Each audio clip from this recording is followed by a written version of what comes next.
بسم اللہ الرحمن الرحیم۔ حصہ اول، عقیدہ ختم نبوت، قرآن حدیث اور اقوال ائمہ کی روشنی میں۔ باب اول، عقیدہ ختم نبوت کا اجمالی جائزہ۔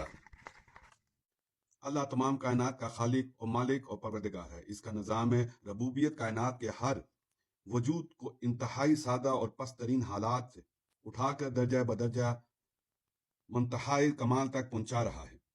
اس نے چاہا کہ میں پہچانا جاؤں، چنانچہ اس نے امر کن سے یہ بسیط اور عریض کائنات اور اس کے اندر موجود مختلف جہان پیدا فرمائے۔ آسمان تخلیق کیے، ان کو بلندیاں عطا کی، فضائی طبقات بنائے، انہیں وسعتیں بخشش، نہ پیدا کنارے سمندر بنائے، انہیں تموج عطا کیا، پہاڑ بنائے، انہیں ہیبت اور جلال سے نوازا۔ غرض یہ کہ ہر ذی روح اور بے روح کو وجود عطا کیا اور اس میں اپنی صفات و کمالات اور حسن و جمال کے کسی نہ کسی پہلو کا عکس اتار دیا۔ ارشاد باری تعالیٰ ہے، ہم ان قریب انہیں اپنی نشانیاں اطراف عالم میں اور خود ان کی ذاتوں میں دکھا دیں گے، یہاں تک کہ ان پر ظاہر ہو جائے گا کہ وہی حق ہے۔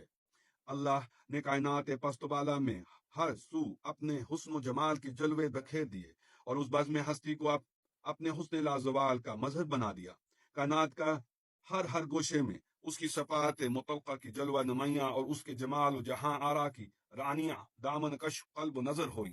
جب قدرت خداوندی نے آرائش عالم کا سامان کر لیا اور یہ عالم رنگ و بو ہر طرح کی حیات کے لیے سازگار ہو گیا، تو مشیت الہی نے چاہا کہ کسی ایسی ہستی کو خلق و وجود عطا کی جائے جس میں حسن و جمال عیزدی کے تمام جلوے مجتمع ہوں۔ چنانچہ اس رائے الوہیت کی تکمیل اور کارخانہ کائنات میں انسان کو خلق وجود عطا ہوئی۔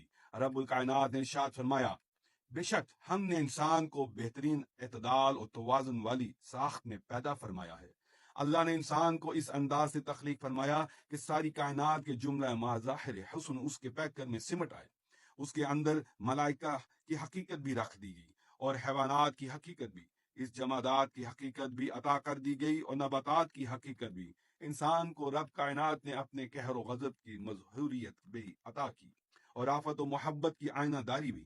غرض یہ کہ اسے عالم پست و بالا کے جملہ محامد اور محاسن کا مرقع بنا کر منصب مشہور پر جلوہ گر کیا گیا۔ پیکر نبوت شان ربوبیت کا مظہر عتم ہے۔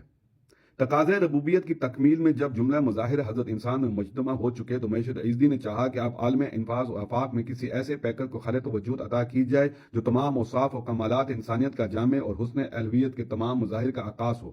اس میں انوار تجلیات احیت اپنے پورے نخار و کامل شان مظہریت کے ساتھ جلوہ گر ہوں۔ چنانچہ اس ارادہ عزدی کی تکمیل میں خلاق کے عالم نے پیکر نبوت کو وجود بخشا۔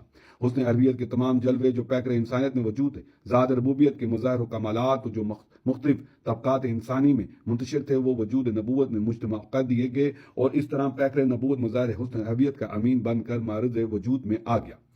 حسن و جمال نبوت کی مختلف شانیں حاملان نبوت میں درجہ بدرجہ تقسیم ہونے لگی۔ اس طرح کے ہر حامل نبوت جداگانہ شان مظہریت کے ساتھ حسن الوہیت کی تجلیات کا گہوارہ بنا اور کائنات نبوت جملہ مظاہر ربوبیت کی امین قرار پائی۔ ارشاد باری تعالیٰ ہے، یہ سب رسول جو ہم نے مبعوث فرمائے، ہم نے ان میں سے بعض کو بعض پر فضیلت دی۔ پیکران نبوت کو ایک دوسرے پر کسی خاص فضیلت و خصوصیت کے حوالے سے فوقیت و برتری عطا ہوئی۔ کوئی کسی کمال میں یکتا ہوا تو کوئی کسی اعتبار سے ممتاز و بیگانہ رہا۔